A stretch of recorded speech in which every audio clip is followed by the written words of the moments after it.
Okay, drive pins. So what I've concluded in my infinite wisdom is that I don't like the idea of having studs either side of the drive pin and having like wing nuts to secure them in.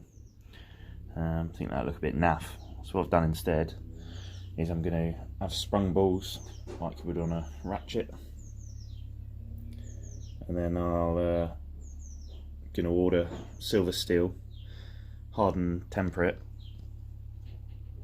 and have sprung balls instead. So the first job for doing this is just to countersink or counterbore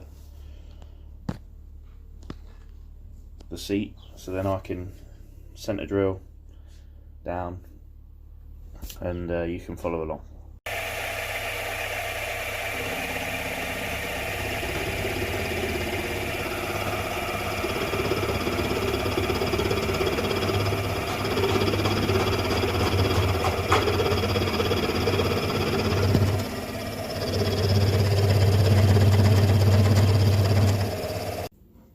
As you can see, that's the pocket milled out. It gives you a nice flat face to start other operations on. So I'm just going to centre drill down with 5.5.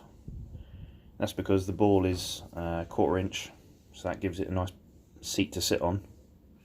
And then I'll go down with the 17/64, which is the outside diameter of the spring I'm using.